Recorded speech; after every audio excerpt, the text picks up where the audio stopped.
I'd like to thank the Process Art Discovery audience for joining me today. I'm Lynda Norman. I'm a watercolor artist in the beautiful province of British Columbia. Today, we'll spend some time with some pen and ink on some watercolored surfaces. I'm glad you're here. I hear often about pen and wash, paint and pen, all different kinds of terms for it, but generally it's adding some pen work, ink of some sort, to a watercolor painted surfaces. And I don't know, there's lots of thought around that as to whether it's needs to be archival or whether it's even, worth doing because it's not a true watercolor. I don't know. As you know, I paint for me. I paint for how I love to spend my time with my paints and other things in my studio. So yeah, I think we'll just have some fun with it and relax into it. Before we do that, I just, as I was sitting down, I found these little plastic tabs that I talk about often in our painting sessions.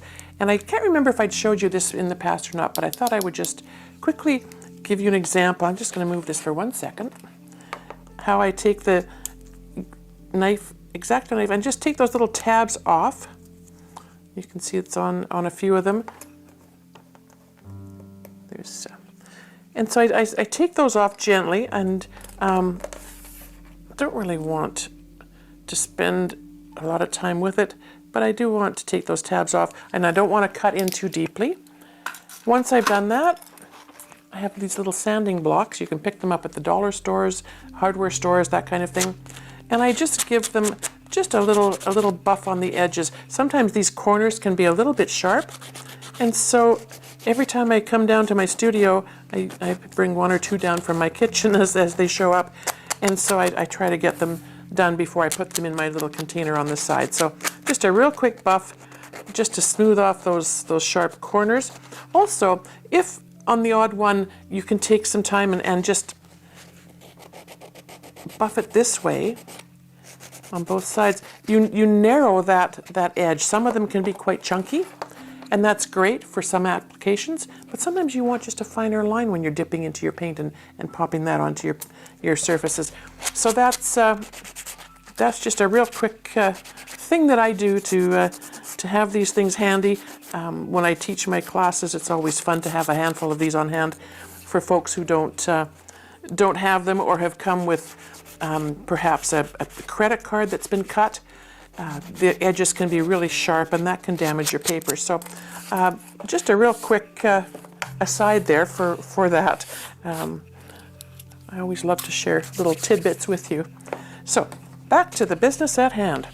So the other day I was playing around with the saran wrap, putting paint down and then covering with saran, setting it aside, and I've got these beautiful colors, and as you probably know if you've been watching along, pinks and yellows and the brighter blues aren't typically my palette, but I really wanted to do something spring-like, I think was sort of on my mind.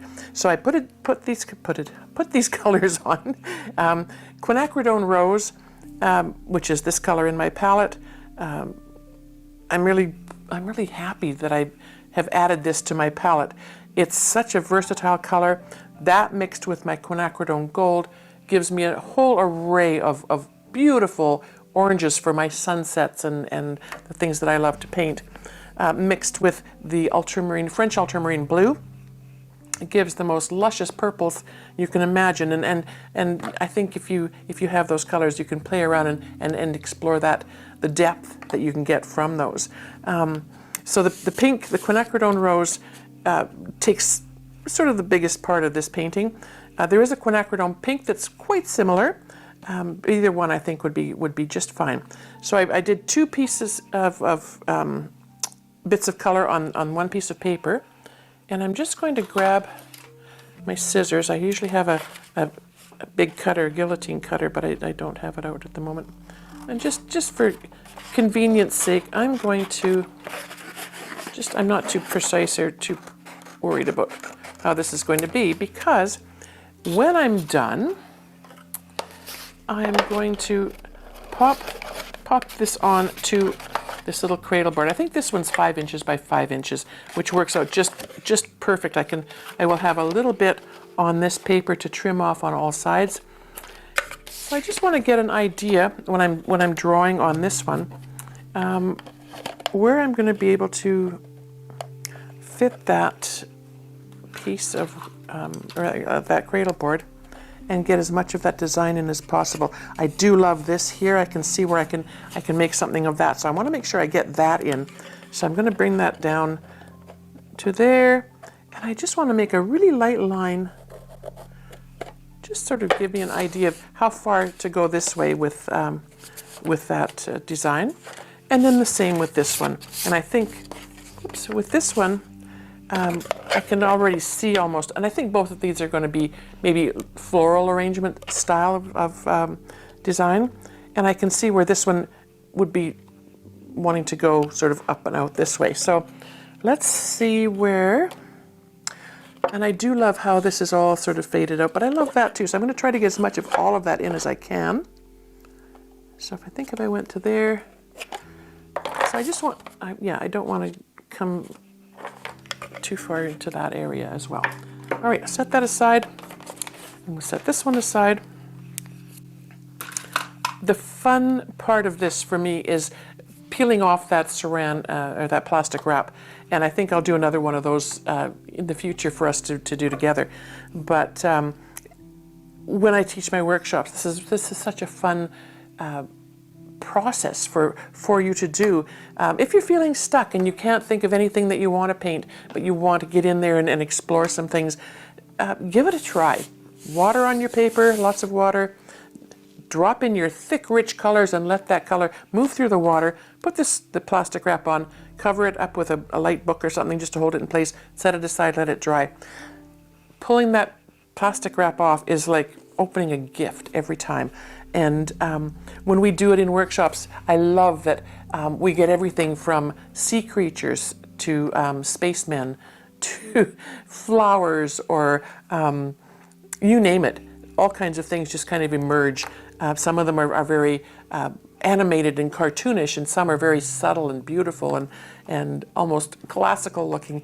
So I think it really is a good way to explore just settling in and enjoying that creativity. And today I've got 3 different pens. This is a Uniball, Vision Uniball, and I chose this one because it's sort of a maroony red color, and I thought that might work well with the colors on the page. I have a Micron. This is a 01. It's a fairly fine tip. I don't know if you can see that. It's actually a very fine tip. You can get a 005 tip, which is even finer. For this rougher paper, the finer tips tend to get worn out pretty quickly. So I would use a 01 or a 02. Probably around that size for here. The bigger ones, the point 03 would be probably okay. The 5s tend to start getting a little bit heavy. So depending on the design that you want to add to your paper. And then I also have this. This is called a brush sign pen. I'm trying to see if there's a manufacturer on it, and there isn't. But this has a brush tip. They call it a brush tip. It's not flippy floppy like these brushes.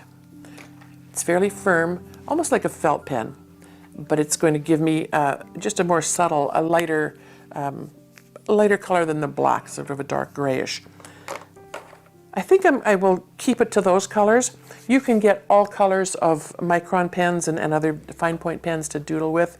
I've got red and green and different colors, but I don't think those would be conducive to what I've got on the page here. So I'm going to take a little moment to look at what is here. And I like to turn it all angles. I mean, this way could work. It could look like a bit of floral spray coming up, but then there's this down here to sort of think about.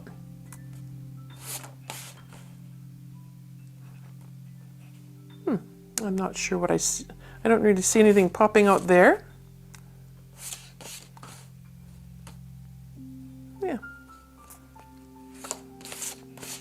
I still like it this way. I like it this way because I can see where there's, maybe this could turn into a bud sort of drooping over. I'm going to make these flowers. This is a flower that's sort of sitting half open, and then two others coming in. This one's sort of opening up that way. Yeah, I think that's kind of where I'll go with that. So I'm going to start with the black. And let's start with getting just the base of this flower in. And we'll just give it a nice curvy stem. And we'll give it a little, I can't think of the name of the base of the flower, but I'm sure some of you will be able to fill me in the comments. And I think before I put leaves on, I'm going to get the other stems in just to sort of bring it all together. Okay, so let's take a look. Now this flower, I think, sort of will be open and the petals will come down this way. So to me, then that means that this stem would come more that way. And then we have this flower. I can sort of see that one blooming over that way. And so I'm going to bring the back of that through from us with a stem. Oops. Sometimes if you move too quickly on these rough surfaces, your pen can't keep up with the flow on that nib. Now these are very fine lines. Like I said, if you wanted thicker lines, then a thicker pen would certainly help. I love the fine lines to start with. If I want to afterwards, if it doesn't look quite as bulky as I want it to, I could always go over these lines with a heavier pen. Now I've got some choices. And I can see, if I follow the shapes and the shadows that are already there, and some of them are pretty subtle, so you know, if you take your time and sort of just relax into it, take a look at what some of these leaf shapes might look like. And I just want to follow them around.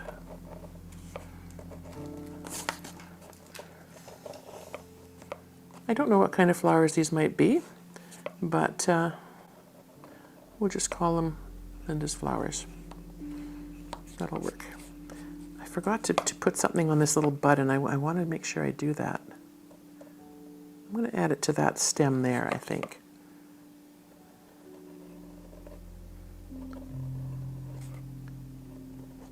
And we're going to just give it some shape that way. And a little base at the bottom. This is probably, maybe not necessary, but I love to have that sort of indication that there is a join onto the flower. I'm going to turn this way because I see this flower as sort of folding over that way. So, and these petals are just kind of loose and natural and organic. I could say they don't have to represent anything in particular, but I do like to see a little bit of shape to them. And going a little bit slowly. Now, because I've done the two shapes there and then this one sort of at the top, you sort of get the sense that this maybe is the center of the flower. So I'm just going to give a couple of little dark indications there. And we'll bring that down. Remember, these are whimsical, loose, sort of open to interpretation, and just a way to have fun. And I think sometimes, you know, when I talk with people who are wanting to paint and explore different mediums, watercolor, whatever it is, they have a hard time envisioning what could happen on the page. And I don't very often paint from a reference, as you know. So this is an exercise that helps me sort of keep my mind fresh at coming up with ideas and shapes. So now I've put this stem over to this way, so I'm guessing that this this flower is going to come, and it's going to have some sort of shapes that indicate that it's almost falling forward as well. And let's put a little indication there. And we'll turn it back around this way. Let's see where I've missed some of the spots. And there's one in the background here. We didn't put a stem. Notice I say we. We're in this together. Put that right up like that. And this, I think this one's going to be more front facing, so the petals will all sort of come together almost like a wheel, and then we can add just a few more in the background if we need to bring some of those edges together. Okay. And a wiggly center. If you want to go more detailed, you can get in there and shape some more of these contours. But I think probably this is all we need. I'm just going to give this a different approach with just some circles. Because they're all the same color, I tried to not make anything specifically different. I wouldn't do one specifically to look like a tulip and one to look like a daffodil. They're all just kind of loose and flowing. Now that I've got most of my flowers in there, I mean, I could add more, absolutely. We could, let's take a look. I like this kind of blue thing, so let's see if we can't, I'm gonna, oops. Holding my pen very lightly. I want to come into this little blue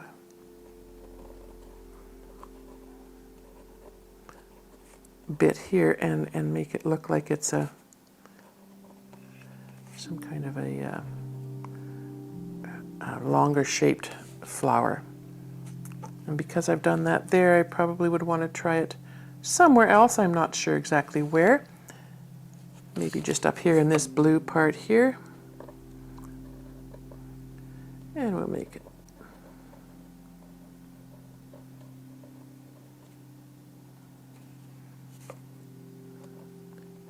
And make it look like it's coming up that way.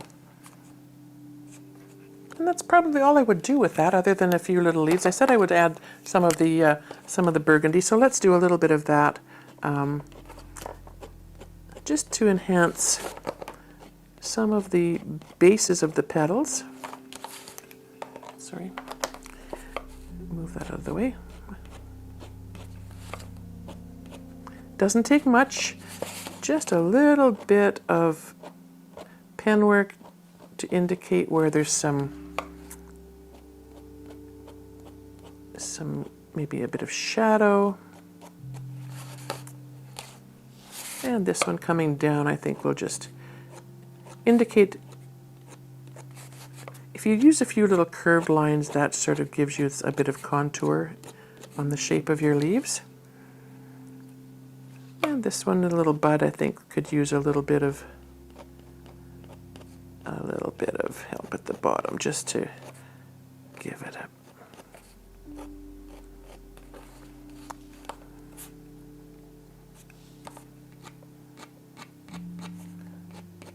when I do these lines, I try to make them uneven. You don't want it to look like a harsh band necessarily.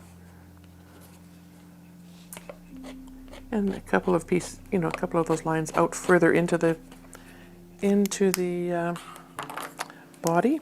And when you look at that, if you see enough of that line work showing up, that's great. If it doesn't, go in with your black pen or your whatever color you've got, and you can, this little paint pen is, or brush pen is really good for filling in some of those areas. I wouldn't do a whole lot with this one, just just to keep it a little shadowed to give some dimension. And then we'll go back to our little black pen and we'll create a couple of leaves. I like making nice big long leaves. And if you crisscross them like that, if you can see that, I've done an arch and then come back up, cross the arch over, and brought this other line right back down to the beginning. It looks like the leaf is sort of bent over itself. And we'll do, you know what, I'm going to switch because that pen is already tired and I'm wanting to move a little more quickly. And now that I've done that, I'm going to go back into the stems, I think, just to make them a little bit darker. There we go.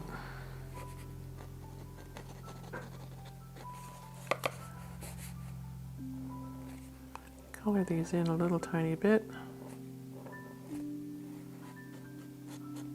Again, with the leaves, you can just give some indication where the bends are, that there's some shadows happening.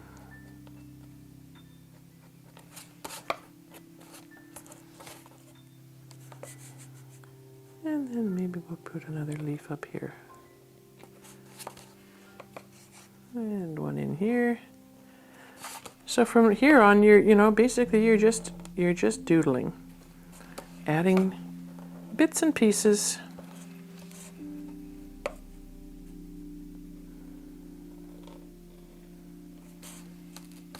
And I think for continuity, we'll put another leaf coming out here.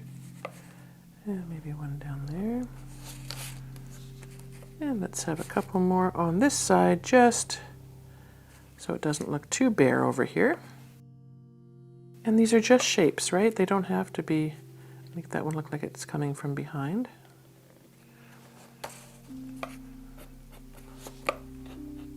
And a little bit at the base of those, and I think that one is probably, oh, we didn't put the lines here. Just a little enhancement on some of those stems.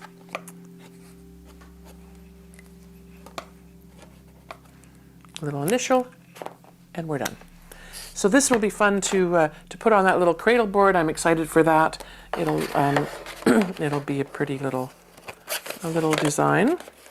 And I've gone over my mark like I thought I would. Okay, that's fine. And that's okay if it comes off the edge. But yeah, I will get that mounted to that board. And in a future video, maybe I'll let you know what that looks like. I've got some new product to put varnish on these little pieces, and I'll do a video with those coming up one day once I figure out how that's all going to come together and how I need to prepare my work first. I'd like to thank the Process Art Discovery audience for spending time with me today.